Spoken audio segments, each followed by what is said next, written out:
जय शिवराय मित्रांनो, कसे आहात? तर बऱ्याच दिवसानंतर पुन्हा एकदा आम्ही निघालो कोरीगड ट्रेकसाठी. तर चला मग कोरीगडची सफर करूया.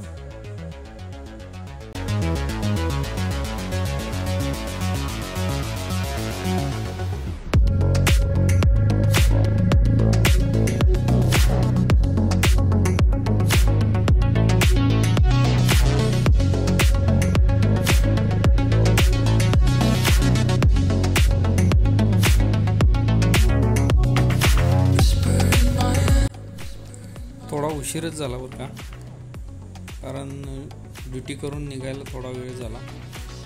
त्यामुळं आम्हाला पोचायला साधारण 12 वाजले आणि आता आम्ही निघालो आहे कोरीगडवरती. तर चला पाहूया आपण कोरीगड.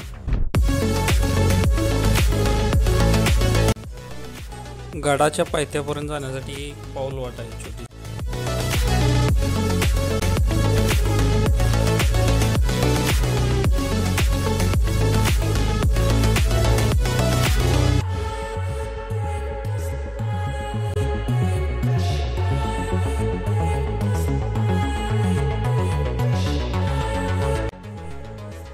गडाच्या बुरुजावर स्वराज्याचा भगवा कसा डौलात पडतो.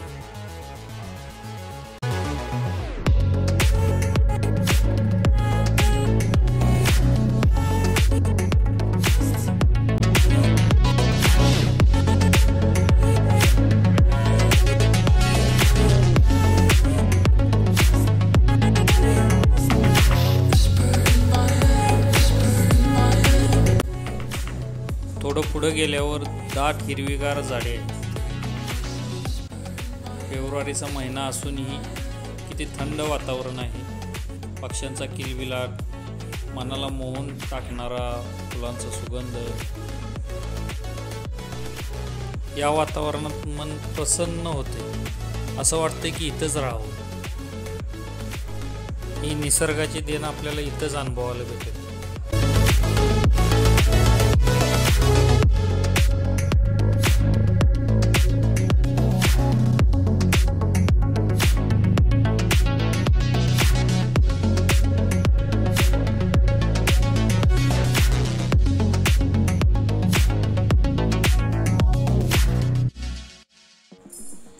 इथं काटेरी बांबूचा एक वेगळाच प्रकार पाहायला भेटला आम्हाला.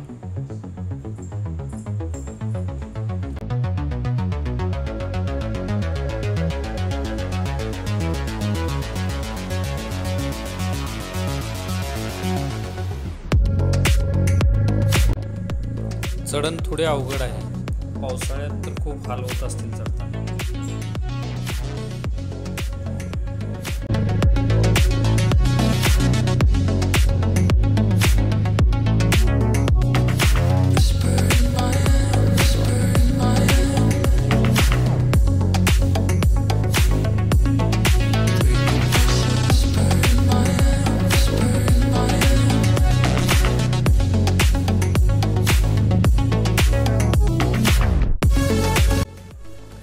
समोर ही बहुतेक विरगळ असेल.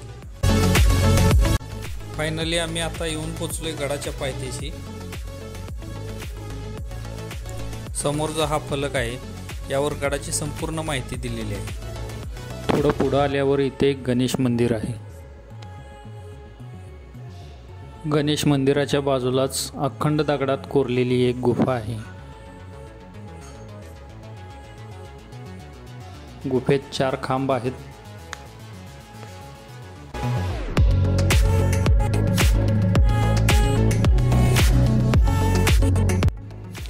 बाहेर एवढं ऊन असूनही गुफेत थंड वातावरण आहे.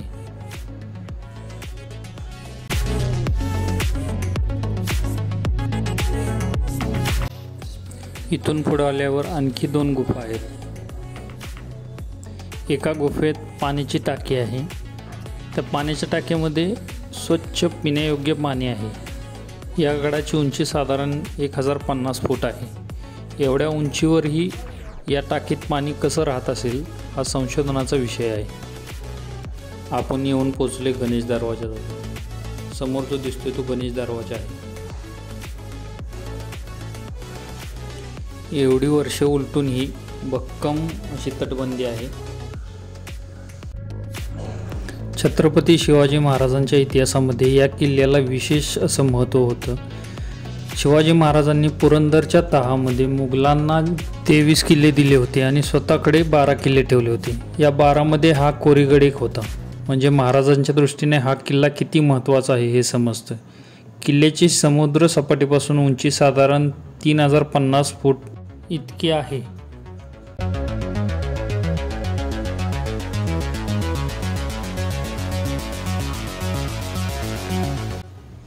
गड संवर्धनामध्ये भव्य असा लाकडी दरवाजा बसवण्यात आला आहे।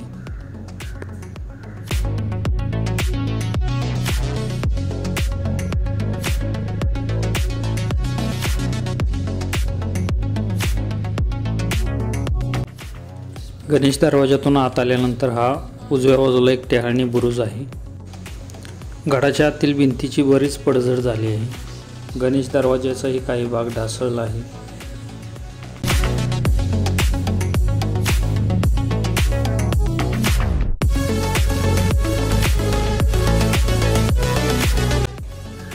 चला आपण बुरुजावर जाऊन पाहूया।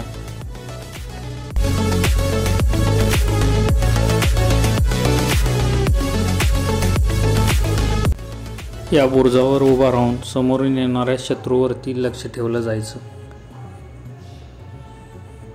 समोर जो परिसर दिसतोय तो आंबे व्हॅली आहे। गडाच्या तिन्ही बाजूला आंबे व्हॅलीचा परिसर आहे। समोर 2 तळी आहेत। आता आपण येऊन पोहोचलोय गडावर। समोर हा सूचना फलक आहे। सूचना फलकाच्या बाजूला हा गडाचा मॅप आहे। उजव्या बाजूला दिसते ते महादेवांचं मंदिर आहे। दर्शन घेऊन बाहेर आल्यावर बाहेर 4 तोफा आहेत। 3 तोफा या सुस्थितीत आहेत। एक तोफ तुटलेली आढळली। गेली 2-2.5 वर्षापासून गडाचं बांधकाम चालू आहे। बांधकामाच्या मदतीसाठी हा ट्रॅक्टर खालून वरती आणलेला आहे। गडावर 2 मोठी तळी आहेत। त्या तळ्यातील पाणी बारमाही उपलब्ध असते आणि याच पाण्याचा उपयोग गडावरील बांधकामासाठी केला जातो।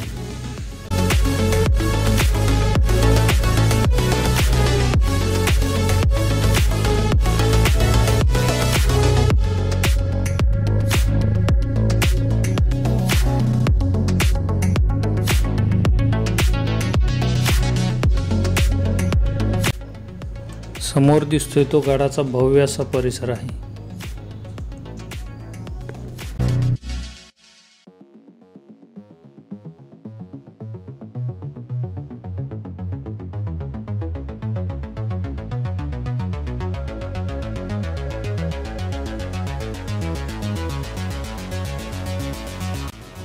ज्या बुरुजावर आपण स्वराज्याचा भगवा फडकताना पाहिला तो बुरुज आपण पाहूया। चला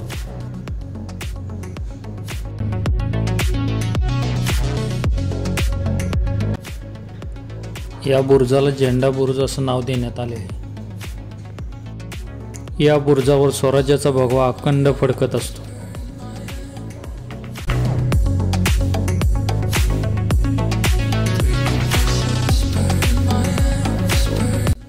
समोर जो दिसतोय तो आंबे व्हॅलीचा रेसिंग ट्रॅक आहे।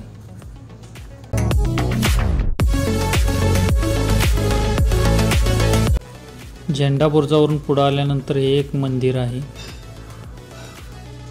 हीच ती 2 भव्य अशी पाण्याची तळी आहेत। समोर दिसतोय तो राजवाडा आहे, परंतु आता फक्त त्याचे अवशेषच शिल्लक राहिले आहेत।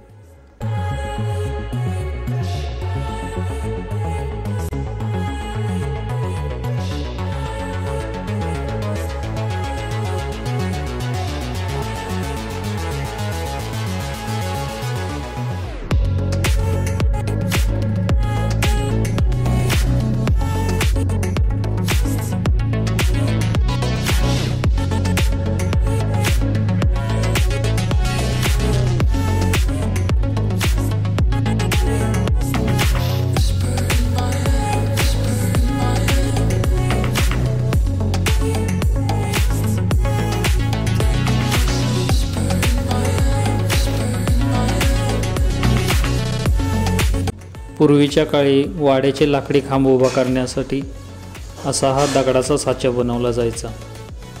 याच्यामध्ये लाकडी खांब उभे केले जायचे.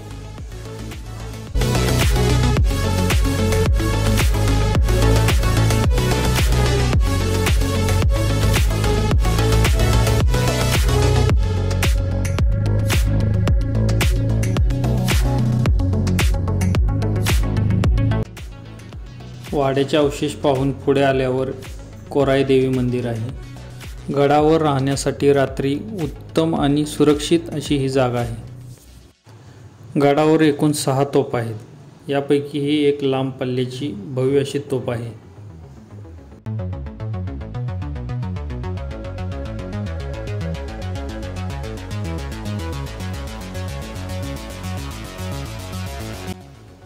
इथून थोडं पुढे गेल्यावर चोर दरवाजा दिसतो.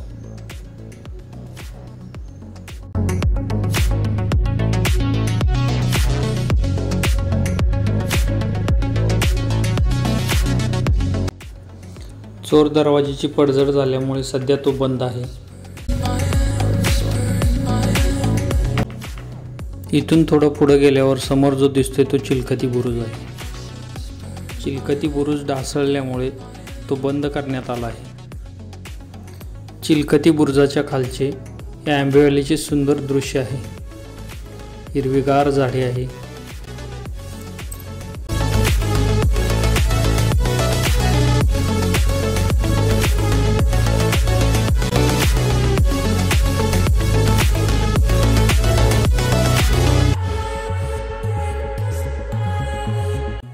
चिलखती बुरुज पाहून आम्ही आता परतीच्या वाटेला निघालोय. छत्रपती शिवाजी महाराजांनी आणि छत्रपती संभाजी महाराजांनी तसेच त्यांच्या मावळ्यांनी हे गड मिळवण्यासाठी स्वतःचं रक्त सांडलं. त्याचं पावित्र्य राखणं आणि गड संवर्धन करणं हे आपलं परम कर्तव्य आहे. तुम्हाला कसा वाटला हा व्हिडिओ? जर आवडला असेल तर लाईक, शेअर, सबस्क्राईब करायला विसरू नका. धन्यवाद. पुन्हा भेटू अशाच एका नवीन मोहिमेवर. जय शिवराय.